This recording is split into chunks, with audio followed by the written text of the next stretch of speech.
This is the brand new Realme GT 7 Pro Indian retail unit with Snapdragon 8 Elite, 5800 mAh battery, a big bright display and a lot of cool features.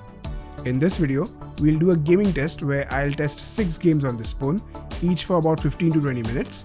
So without any further ado, let's get started. First, the benchmarks. As the Snapdragon 8 Elite is the most powerful chip in the market right now, the benchmark scores are obviously incredible.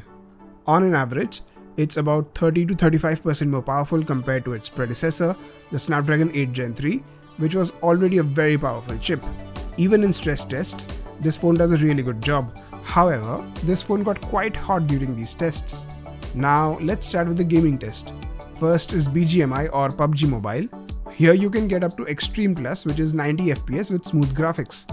The Ultra Extreme 120 FPS option is missing, but that will come soon as this is a brand new chip. However, we'll play in HDR graphics with 60 FPS, but with this phone's Frame Plus tech, we can actually play it at 120 FPS. The game feels very smooth and responsive at 120 FPS, and with HDR graphics, it also looks quite good. With this Frame Plus feature, you can also play it in Ultra HDR graphics at around 80 FPS, which is still quite smooth.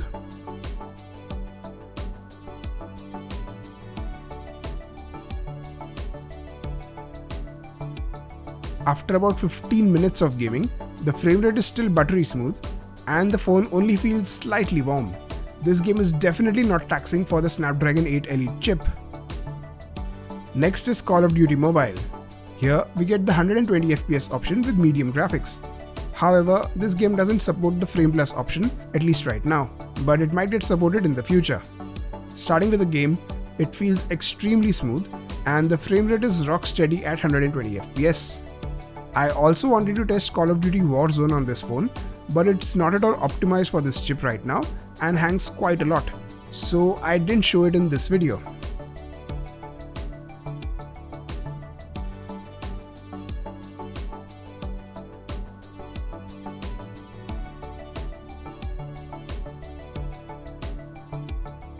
Even after 15 minutes of gameplay, the frame rate still holds up and the phone is barely warm to the touch. So again, this game is barely a warm-up for this phone. Next is Asphalt Legends Unite. Here, even though I've set the graphics to the max, the game is not yet optimized for this chip, and so it's missing a few graphical features like anti-aliasing, motion blur, and some advanced lighting and particle effects like God rays and raindrops. The Frame Plus option is also not supported here, at least right now. So with the current level of graphics, this game is not at all demanding for this phone. Even with all the effects enabled, Snapdragon 8 Gen 2 and 3 devices can already handle this game perfectly. So once this game is optimized for the Snapdragon 8 Elite, it will have absolutely no problem running on this phone.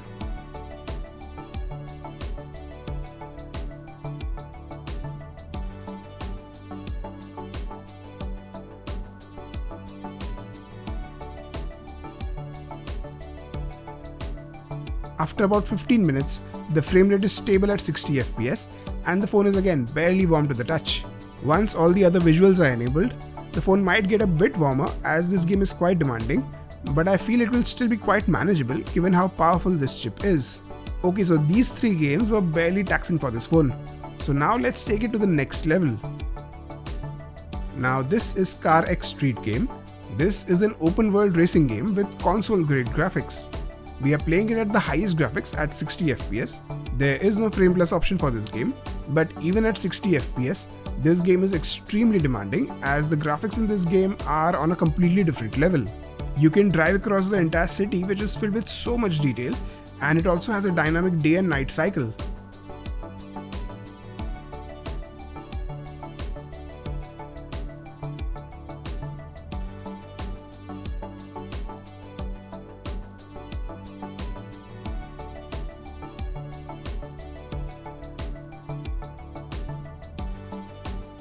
After about 20 minutes of gameplay, the frame rate is still very stable at around 60 FPS, but as this game is very demanding, the phone has become a bit hot. It's still not uncomfortably hot, but definitely noticeable. Next, we'll test the famous Genshin Impact. This is currently the gold standard of mobile gaming. The game is set to its highest graphics, but to make it extra demanding, I've enabled Frame Plus and UHD graphics for 120 FPS and upscaled graphics. These two options make this game look better than ever while feeling extremely smooth. The Frame Plus option is automatically disabled if the phone gets too hot. So let's see if it gets hot enough in 15 minutes or not.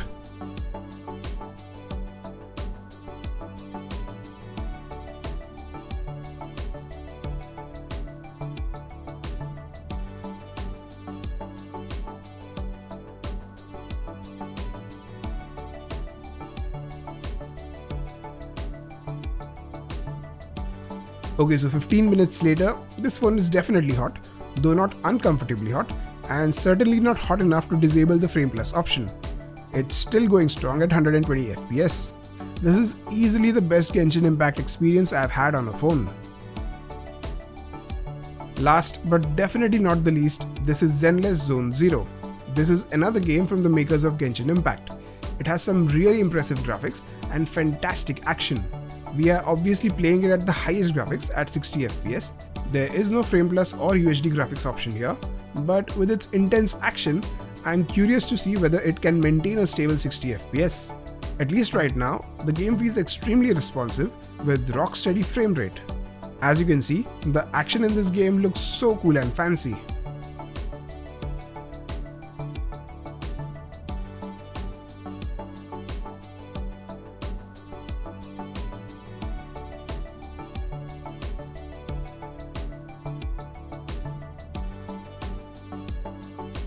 "15 minutes later, the game is still running at 60 FPS, and while the frame is quite warm, it's not hot yet. So even with these three extremely demanding games, this phone did a really good job. It obviously got hot, but the gaming experience was top-notch with very stable frame rate. With these 6 games, I played for a total of 2 hours, and the battery dropped from 100% to about 60%. Based on this, you can easily expect 5 to 6 hours of medium to heavy gaming on this phone on a single charge. Speaking of battery, this Indian retail unit has a smaller 5800 mAh battery. I have not yet tested it extensively, but I ran the PC Mark Work 3.0 battery test on this phone and it gave a result of 14 hours. This is nearly on par with iQOO 12 and 1 hour behind the OnePlus 12, but considering the fact that it scores at least 30% higher than the other two phones, this level of battery performance is quite respectable. I also did an 8-hour video streaming test on this phone and the battery dropped by less than 40%. So it should be able to do more than 20 hours of video streaming on a single charge, which is quite impressive. So to conclude, this is an extremely powerful phone, and if you are in the market for the ultimate gaming beast, this phone along with the iQOO 13 are the best options available. Speaking of iQOO 13, I'll be buying that phone as well, and its gaming test will come out soon. So stay tuned for that. Hope you enjoyed the video. Please like, comment, share and subscribe to my channel. Thanks for watching.